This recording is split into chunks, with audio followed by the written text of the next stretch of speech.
நிலச்சரிவால் பாதிக்கப்பட்ட வயநாடு பகுதியில் வசிக்கும் மக்களுக்கு பாதுகாப்பான இடத்தில் புதிய குடியிருப்பு உருவாக்கப்படும் என்று கேரள முதலமைச்சர் பினராயி விஜயன் அறிவித்துள்ளார்.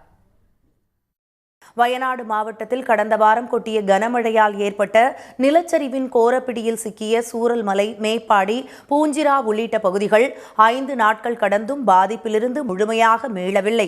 இதனிடையே திருவனந்தபுரத்தில் செய்தியாளர்களிடம் பேசிய கேரள முதலமைச்சர் திரு பினராயி விஜயன், இதுவரை 148 உடல்கள் உறவினர்களிடம் ஒப்படைக்கப்பட்டுள்ளதாகவும், சாலியாற்றிலிருந்து மீட்கப்பட்ட சடலங்களை அடையாளம் காண்பதில் சிரமம் நிலவுவதாகவும் கூறினார். காயமடைந்தவர்கள் பல்வேறு மருத்துவமனைகளில் சிகிச்சை பெற்று வருவதாகவும் அவர் தெரிவித்தார். நிலச்சரிவால் பாதிக்கப்பட்டோருக்கு மறுவாழ்வு அளிக்க அந்த பகுதியில் உள்ள பாதுகாப்பான நிலம் கண்டறியப்பட்டு புதிதாக ஒரு நகரமைப்பு உருவாக்கப்படும் என்று திரு பினராயி விஜயன் தெரிவித்தார். பாதிக்கப்பட்ட மக்களுக்கு நியாய விலை கடைகளில் இம்மாதம் முழுவதும் இலவசமாக அனைத்து பொருட்களும் வழங்கப்படும் என்றும் திரு பினராயி விஜயன் தெரிவித்தார். இதனிடையே நிலச்சரிவால் பாதிக்கப்பட்டுள்ள மக்களின் மறுவாழ்விற்கான திட்டத்தின் ஒரு பகுதியாக நிலம் வழங்குவதற்கும் வீடுகளை கட்டித் தருவதற்கும் சர்வதேச அளவில் கிடைக்கும் பல்வேறு உதவிகளை ஒருங்கிணைக்க தனியாக ஒரு கட்டுப்பாட்டு அறையை கேரள அரசு அமைத்துள்ளது.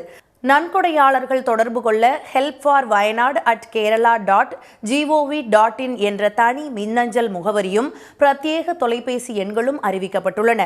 இதனிடையே டார்க் டூரிசம் என்ற பெயரில் நிலச்சரிவு பாதித்த பகுதிகளில் படம் பிடிக்க சுற்றுலா வருவோர் மீது கடும் நடவடிக்கை எடுக்கப்படும் என்று கேரள சுற்றுலாத்துறை அமைச்சர் திரு முகமது ரியாஸ் எச்சரித்துள்ளார். வாழ்வை இழந்து போராடுவோரின் நடுவே இத்தகைய கேளிக்கை போக்கை ஒருபோதும் அனுமதிக்க முடியாது என்றும் அவர் தெரிவித்துள்ளார். சன் நியூஸ் வாட்ஸ்அப் சேனலை ஃபாலோ செய்யுங்கள். QR கோடை ஸ்கேன் செய்து சன் நியூஸோடு இணைந்திருங்கள்.